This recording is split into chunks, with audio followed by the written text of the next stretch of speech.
আসসালামু আলাইকুম। Remittance shutdown Sheikh হাসিনার জন্য কতটা ভয়াবহ সৃষ্টি করবে সেই বিষয়টি নিয়ে আজকে একটু আলোচনা করতে চাই। অনেকেই প্রশ্ন করেন যে আমরা যদি রেমিটেন্স না পাঠাই তাহলে আসলে কি হবে, কি ঘটতে যাচ্ছে বাংলাদেশে। শেখ হাসিনা কি আসলে বিপদে পড়বেন? আসলে বিপদে পড়বেন না, সেটা ভয়াবহ বিপদে পড়বেন। এবং সেই বিপদটি ইতিমধ্যেই শুরু হয়ে গেছে। মাত্র এক সপ্তাহ বাংলাদেশের ইন্টারনেট শাটডাউন থাকার কারণে এবং তার পরবর্তী প্রেক্ষাপটের কারণে বাংলাদেশে প্রবাসীরা রেমিটেন্স না পাঠানোর কারণে ইতিমধ্যে আপনারা দেখেছেন শেখ হাসিনা কান্নাকাটি শুরু করেছে, জুনাদ আহমেদ পলক কান্নাকাটি শুরু করেছে, তার যে পররাষ্ট্রমন্ত্রী তিনি নাকি ইদানিংকালে আবার শুনছি যে বিদেশেও যাচ্ছেন প্রবাসীদের হাত পা ধরার জন্য।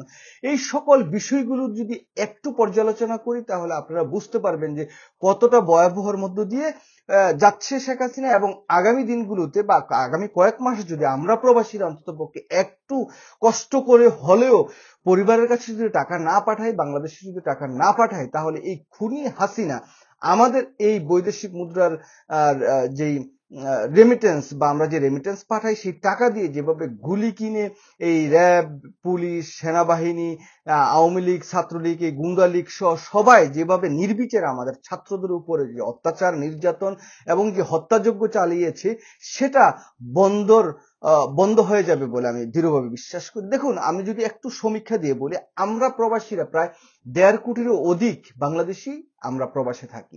একটি সময় বাংলাদেশের এই বিপুল সংখ্যক জনগোষ্ঠীকে বলা হতো একটি অভিশাপ। কিন্তু আমরা যখন অল্প কিছু পড়ালেখা করার পর বা শিক্ষিত হয়ে গ্রাজুয়েশন কমপ্লিট করার পর আমরা প্রবাসে চলে আসছি, বাংলাদেশে কর্মসংস্থান না থাকার কারণে এই বিদেশে আসার পর বাংলাদেশ ধীরে ধীরে দেখলো যে আরে না, বাংলাদেশ তো আমাদের যে বিশাল এক জনগোষ্ঠী, এটা তো আমাদের একটি সম্পদ। তো আমরা সেই সম্পদ এখন প্রবাসে আছি। আমরা প্রতি বছর প্রায় $25 বিলিয়ন বাংলাদেশে পাঠাই। সেই টাকা দিয়ে শেখ হাসিনা আনন্দে উৎসাহে আমাদের ভাইদের উপর গুলি করছে, নির্বিচারে তার যেই ক্ষমতা আহ, চিরস্থায়ী করার লক্ষ্যে বিরোধী নেতাকর্মীদের হত্যা করছেন, গুম খুন করছেন। এটা আমরা দেখতেই পাচ্ছি। এই যে ছাত্র জনতার উপর ভয়াবহ একটি ক্র্যাকডাউন করে গেল শেখ হাসিনা এবং যেই পরিমাণ হত্যাযজ্ঞ তিনি চালিয়েছেন, এটা বাংলাদেশের ইতিহাস কেন পৃথিবীর ইতিহাসে এত স্বল্প সময়ে মানে কোনো যুদ্ধ ছাড়া এরকম হত্যাকাণ্ড বিরল একটি ঘটনা। তারপরেও আমরা অনেকে হয়তো প্রশ্ন করি যে কেন আমরা পাঠাবো আর কেন পাঠাবো না। আচ্ছা, প্রথমেই বলি যে আমাদের টাকা দিয়ে বাংলাদেশ সরকার আসলে কি করে। বাণিজ্যিক ঘাটতি পূরণে রেমিটেন্স কাজ করে। আমরা যে রেমিটেন্সটা পাঠাই বাংলাদেশে, এটা বাংলাদেশের যে বাণিজ্য ঘাটতি সেটাতে ব্যবহার করা হয় আমাদের টাকা। তারপরেরটা হচ্ছে দেশের অর্থনীতি স্থিতিশীল রাখতে এই রেমিটেন্স কাজ করে। বাংলাদেশের যে অর্থনীতি, যে অর্থনীতিকে দেখি শেখ হাসিনা অনেক কিছু বলে, মেট্রো রেল করেছি, এই করেছি, সেই করেছি, তার কাছে মেট্রো রেলই বড়, একটা জীবন বড় না। তো সেই যে মেট্রো রেল, এই যে অর্থনীতি স্থিতিশীল রাখা এবং বিভিন্ন উন্নয়ন কর্মকাণ্ড করা, সেটার মূল কারিগর হচ্ছে আমাদের প্রবাসীদের টাকা। দেখুন, এই যে বাংলাদেশ ব্যাংকের রিজার্ভ যে বৃদ্ধি হয়, এটা কিভাবে হয়? আমরা প্রবাসীরা যদি টাকা না পাঠাই তাহলে কোনো ক্রমেই এই বৈদেশিক মুদ্রার রিজার্ভ বৃদ্ধি পাবে না বা বাংলাদেশের যে বৈদেশিক মুদ্রার রিজার্ভ সেটা বৃদ্ধি পাবে না। কেন বৃদ্ধি পাবে না? দেখুন, এই যে গার্মেন্টস শিল্প, যাদের সাথে শেখ হাসিনা এই যে আমাদের ছাত্র জনতাকে হত্যা করার পর তিনি সংবাদ সম্মেলন করলেন, কথাবার্তা বললেন, তারা শেখ হাসিনার পক্ষে আছেন, তারা শেখ হাসিনার পা চাটবেন, আরো কি কি চাটবেন আল্লাহ জানে, চাটতে দেন, অসুবিধা নাই। কিন্তু তাদের যে এত বড় কথা, তাদের যে তো জারি জুরি, আবার বলে যে এই যে পোশাক শিল্প নাকি বাংলাদেশের মূল চালিকা শক্তি। আসলে কি তাই? প্রতি বছর $45 বিলিয়ন তারা এক্সপোর্ট করেন বিদেশে। এক্সপোর্টের যে 45 বিলিয়ন, এই পুরো টাকাটা কি বাংলাদেশে আসে? না। অধিকাংশ সময় দেখা যায় যে একটি বিশাল অংশ এই যে পোশাক শিল্পের সাথে জড়িত, তারা তাদের টাকাটা বাংলাদেশে আনেন না, তারা বিদেশে রেখে দেন।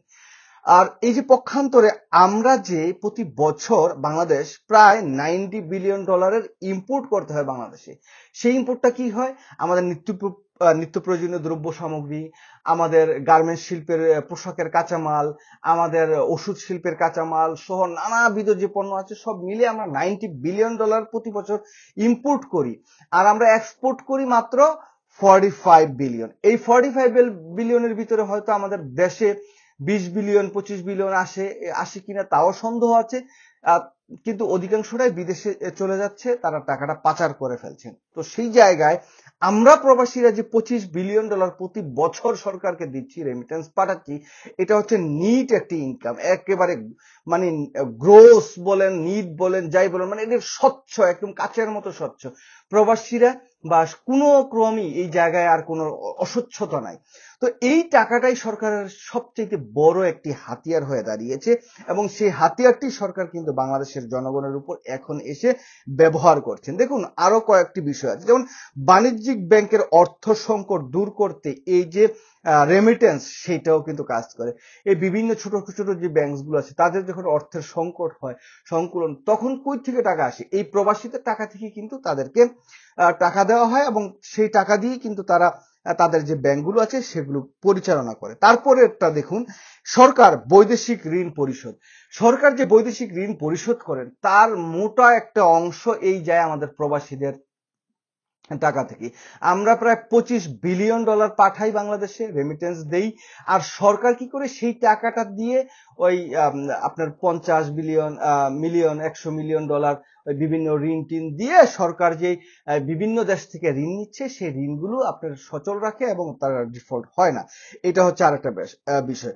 তো এই সমস্ত বিষয়গুলোকে যদি একেবারে একটু সকল হিসাব মিলিয়ে আমরা বলি যে বাংলাদেশে যদি আমরা এই মুহূর্তে রেমিটেন্স না পাঠাই, তাহলে এই সকল খাতগুলো বন্ধ হয়ে যাবে। কি কি বন্ধ হবে? বাণিজ্যিক ঘাটতি পূরণ করতে পারবে না শেখ হাসিনা। দ্বিতীয়ত, দেশের অর্থনীতি যে স্থিতিশীলতা অবস্থায় রাখছে প্রবাসীদের টাকায়, সেটাও করতে পারবে না। বাংলাদেশ ব্যাংকের রিজার্ভ প্রতিনিয়ত কমবে।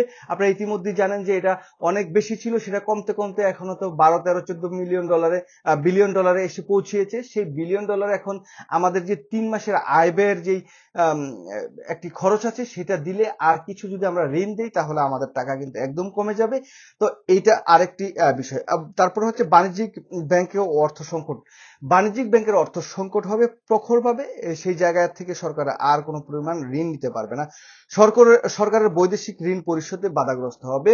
সরকার আর বিদেশে ঋণ পরিশোধ করতে পারবে না, সরকার ডিফল্ট হবে। এই সরকারকে আর কেউ টাকা দিবে না, IMF-ও দিবে না, বিশ্ব ব্যাংকে দিবে না, জাইকাও দিবে না, তারপরে অন্য কোনো দেশই দিবে না। চায়নার কাছে গিয়েছিল টাকা সাহায্য নিতে, চায়নাও কিন্তু শেখ হাসিনাকে সেই টাকাটা দেয়নি। তো এখন আমরা প্রবাসীরা, এই 1.5 কোটি প্রবাসীর মধ্যে আমরা যদি 2-1 লাখ এই যে বিবেকহীন, মনুষ্যত্বহীন আওয়ামী লীগ আর পাচাটা শেখ হাসিনার গোলামকে বাদ দিয়ে দেই, 1 লাখও যদি বাদ দিয়ে দেই, 2 লাখও যদি বাদ দিয়ে দেই, আর এই 1.5 কোটির ভিতরে 2 লাখ বাদ দিলে আমরা অনেক সংখ্যক একটা, আমরা সবাই যদি এই যে রেমিটেন্স শাটডাউন কর্মসূচিটা অন্ততপক্ষে 2 থেকে 3 মাস টেনে নিয়ে যেতে পারি, আমাদের ভাইয়ের যে রক্ত ঝরেছে, আমাদের যেই ভাইরা শহীদ হয়েছে, তাদের দিকে তাকিয়ে যদি আমরা এই কাজটা করতে পারি, তাহলে শেখ হাসিনা তার ক্ষমতা এই ভাইদের বা আমাদের এই কথা বলতে হবে না, এভাবেই তিনি পালিয়ে যেতে বাধ্য হবেন।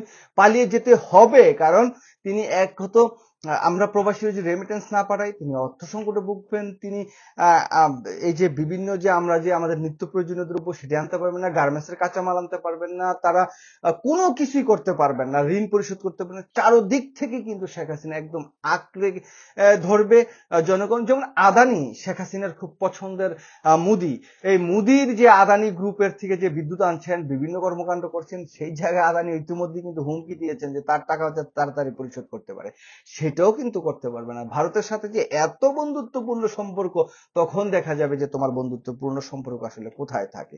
তো সর্বোপরি আবারও ভিডিওটা দীর্ঘ না করে আমি আপনাদের কাছে সর্বশেষ বলতে পারি যে এই যদি আমরা রেমিটেন্স শাটডাউনটা চালিয়ে যেতে পারি, এই রেমিটেন্স শাটডাউনটা হাসিনার জন্য একটি ভয়াবহ সংকট তৈরি করবে। সেই ভয়াবহ সংকট থেকে উত্তরণ শেখ হাসিনার পক্ষে আদৌ কোনো ক্রমেই সম্ভব না, কারণ এই মুহূর্তে বাংলাদেশের যে বৈদেশিক মুদ্রার রিজার্ভের পরিমাণ একেবারে শূন্যের কোঠায় গিয়ে দাঁড়িয়েছে। এটা আগামী কয়েক সপ্তাহের মধ্যেই কিন্তু ভয়াবহ একটি আকার ধারণ করবে। ইতিমধ্যে আমরা সংবাদ পেয়েছি যে গত 1 সপ্তাহে একটা বিকট ধাক্কা দিয়েছে বাংলাদেশ ব্যাংককে এবং সরকারকে। সেই জন্য এখনই দেখছেন যে তারা সরকারের কাছে মাপ চাইছে, পায়ে ধরছে, নানা কর্মকাণ্ড করছে, কান্নাকাটি করছে। এই কান্নাকাটি যাতে আমরা শেষ না করি, এই কান্নাকাটিটা বাড়তে দিতে হবে। যদি আমরা পাঠিয়ে দেই টাকা, আমাদের পরিবারকে কোনো না কোনো ভাবে আমাদের ম্যানেজ করতে হবে। আমরা হুন্ডির মাধ্যমে যতটুকু সম্ভব আমরা টাকা পাঠাই। সরকার হয়তো হুন্ডির তে টাকা পাঠানোটা মানে বন্ধ করার আপ্রাণ চেষ্টা করবে, কিন্তু কোনো না কোনো ভাবে হুন্ডি না নিয়ে আমরা কেউ না কেউর কাছ থেকে, বাংলাদেশ থেকে ধার নেই। যেহেতু আমরা প্রবাসে আছি, আমাদের টাকা দিবে। আমরা জানি যে প্রবাসীরা 2 নাম্বারই করে না। সুতরাং যেভাবেই হোক না কেন আপনারা চেষ্টা করুন টাকা ম্যানেজ করে পরিবারকে দিতে। যদি আমরা এটা করতে পারি, এটা সাকসেসফুল হয়, তাহলে কিন্তু এই সরকার খুবই ভয়াবহ পরিস্থিতিতে পড়বে এবং তার মাসুল শেখ হাসিনা নিজেই পাবে। এতে সরকার যতটা না ভয়াবহ হবে, দেশও কিন্তু কিছুটা ক্ষতিগ্রস্ত হবে। কিন্তু আমাদের বড় কিছু পাওয়ার জন্য ছোট ছোট কিছু আমাদের ত্যাগ করতে হয়। যেমন আমার ভাইয়েরা এই আমাদের মুক্তির জন্য, আমাদের বাংলাদেশটাকে আবার দ্বিতীয়বারের মতো স্বাধীন করার জন্য তারা আত্মত্যাগ দিচ্ছে, তাদের জীবন দিচ্ছে। সেই জায়গায় দাঁড়িয়ে আমরা কি 2টা মাস আমাদের বৈদেশিক মুদ্রা বা এই যে রেমিটেন্স প্রেরণ করা বন্ধ রাখতে পারি না? আমরা চেষ্টা করলে অবশ্যই পারি। আমরা আশা করব যে আপনারা সবাই এই আমাদের সবার এই রেমিটেন্স বাংলাদেশে পাঠানোটা সেটা বন্ধ রাখবেন। তাহলে শেখ হাসিনা এবং তার এই দোসর গোলামরা শিক্ষা পাবে এবং তারা আরেকটা জায়গা থেকে, আমাদের জায়গা থেকে, প্রবাসীদের জায়গা থেকে একটি বড় মাপের একটি আন্দোলনের সম্মুখীন হতে যাচ্ছেন বা হবেন, সেটা আমি দৃঢ়ভাবে বিশ্বাস করি। আল্লাহ হাফেজ। আসসালামু আলাইকুম।